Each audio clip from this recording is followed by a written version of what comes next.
tinha 19 anos, a vítima tinha 12. Os pais dela aprovavam o relacionamento. Eles tiveram um filho, mas o STJ entendeu que não havia crime e absolveu o acusado.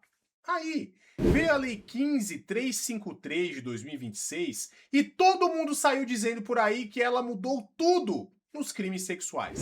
Mas será? Como este caso seria julgado hoje? Olá, eu sou o professor Gustavo Cordeiro, promotor de justiça em São Paulo, professor de estratégia carreiras jurídicas, e nesse vídeo eu vou te mostrar o que essa lei nova realmente fez e o que o STJ realmente decidiu, porque confundir os dois pode custar a sua aprovação. Primeiro ponto, Lei 15.353 de 2026, lei fresquinha. O que mudou? Em 8 de março de 2026, foi publicada essa nova lei, que acrescentou 2 parágrafos ao artigo 217-A do Código Penal. O parágrafo 4º-A, que estabelece que a presunção de vulnerabilidade do menor de 14 anos é absoluta e é inadmissível a sua relativização. Portanto, o texto não deixa margem. Não há nenhuma exceção prevista, não há uma cláusula de abertura, de relativização, não tem nenhum espaço mais para a ponderação judicial. E o parágrafo 5º, com uma nova redação, vai além. Determina que as penas deste crime, do artigo 217-A, se aplicam independentemente do consentimento da vítima, da sua experiência sexual anterior e até mesmo da ocorrência de gravidez resultante do crime. E aqui está o primeiro ponto que você precisa gravar. A Lei 15.353 não criou nada novo, ela apenas positivou o que o STJ já havia consolidado por outros meios, por súmula, por temas repetitivos. Então o legislador transformou jurisprudência em lei porque ele sabia que essa controvérsia precisava ser encerrada no plano normativo e não apenas no plano dos precedentes judiciais. Entender isso muda completamente a forma como você vai responder uma questão sobre esse tema. Segundo ponto, sistema de 3 camadas. Como assim, Gustavo? Antes da nova lei, o STJ já havia construído um sistema robusto de proteção à presunção absoluta de vulnerabilidade nesses crimes sexuais. Esse sistema tinha 2 peças fundamentais. A primeira é a súmula 593, que é direta. Ela diz: o crime de estupro de vulnerável se configura com a conjunção carnal ou ato libidinoso com o menor de 14 anos, sendo irrelevante o consentimento e também a experiência sexual anterior, a existência de um relacionamento amoroso com o agente. A segunda camada de proteção é o tema repetitivo 918, e por se tratar de um recurso especial repetitivo, a tese é vinculante para todos os juízes e tribunais. Quem desrespeita, portanto, tem contra si a reforma daquela decisão. Agora, a lei nova vem e cria uma terceira camada de proteção por cima das outras 2. Além da súmula do tema repetitivo, temos um texto expresso em lei na mesma direção dos precedentes do STJ. Portanto, a lei nova ela não inaugura um regime jurídico diferente. Ela simplesmente consolida aquilo que o STJ já havia construído. Mas eu quero começar o nosso terceiro ponto com uma pergunta. Você já ouviu falar de exceção de Romeu e Julieta? Pois é, essa é uma tese defensiva que sustenta que o agente não deve ser condenado pelo crime do artigo 217-A quando a diferença de idade entre ele e a vítima for menor do que 5 anos. A vítima, então, se tiver 13 anos e 8 meses, ele tiver 18 anos e 4 meses, e se houver consenso, não haveria crime. Então vamos fazer um exercício de como seria antes e como é depois, porque é isso que a banca vai te testar. Antes, a exceção de Romeu e Julieta já era rejeitada pelo STJ na súmula 593 e também no tema 918, porque ambos diziam que o consentimento e o relacionamento amoroso eram irrelevantes para a configuração do crime. Mas a defesa ainda conseguia sustentar o seguinte: a lei não faz essa ressalva expressa de que a presunção de vulnerabilidade é absoluta.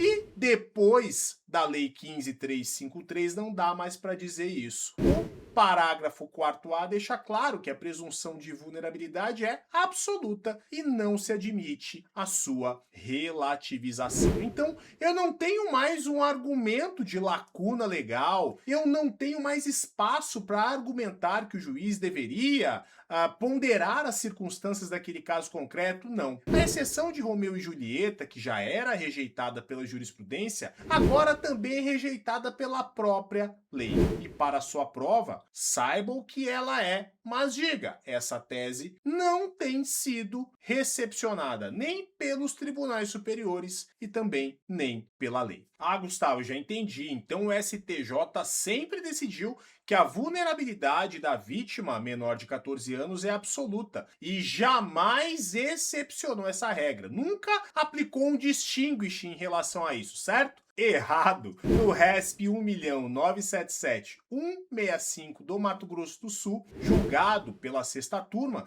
e publicado no informativo 777 de 2023, o STJ fez um distinguishing em relação ao tema 918. E para você saber, o distinguishing é uma técnica em que o STJ diz: olha, nesse caso concreto, os fundamentos que levaram à edição daquele precedente não se aplicam porque o caso é diferente. É esse o significado de distinguish, que parece ser uma palavra pedante, mas é de significado bastante simples. Então vamos falar desse caso concreto. O STJ, nesse recurso especial, admitiu distinguishing diante de um conjunto fático muito particular. O réu tinha 19 anos, a vítima tinha 12, a diferença era de 7 anos. Os pais concordavam com esse namoro. A vítima dizia que queria conviver com o réu, morar com ele. E um filho nasceu dessa relação, devidamente reconhecido pelo genitor. O STJ, nesse caso, aplicou a teoria quadripartida do delito e disse que não houve uma afetação relevante ao bem jurídico em razão do respeito aos princípios da fragmentariedade e da subsidiariedade do direito penal. E a resposta, antes de março de 2026, era: a absolvição até era possível desde que presentes todos esses requisitos cumulativos. Mas agora, com a lei nova, o parágrafo 4º-A deixa claro, a resposta é não.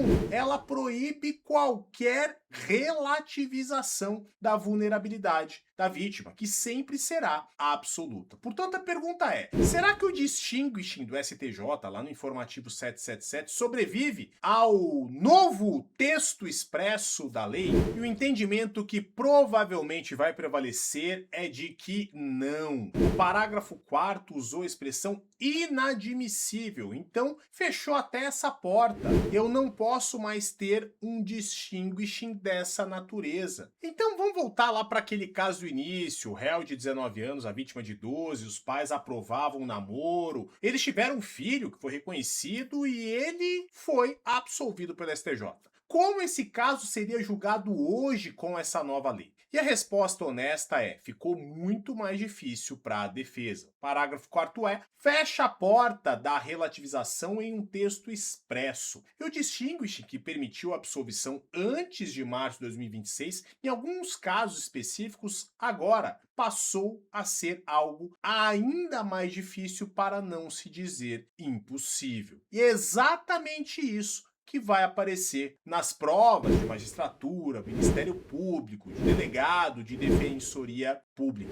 E é por esse motivo que eu quero convidar você a dar um like no vídeo se você gostou e também se inscrever no nosso canal do Estratégia Carreiras Jurídicas, porque toda semana tem jurisprudência comentada, enfim, todos os pontos que vão aparecer na sua prova. E compartilha também com aquele seu amigo que está estudando para concurso público. E também me diz nos comentários o que você quer que nós, professores de Estratégia Carreiras Jurídicas, comentemos para você. E mais, você já conhecia essa exceção de Romeu e Julieta? Você também já sabia que o STJ, lá no informativo 777, tinha relativizado as regras da súmula 593 e do tema 918? Pois é, eu quero saber então que dúvida ficou sobre esse assunto. Lei nova que vai despencar em concursos públicos. Aproveitem agora, em março de 2026, a Semana do Consumidor com descontos incríveis para você conhecer o nosso material do Estratégia. Deixa você um forte abraço, fique com Deus e Atsuns. Tchau, tchau.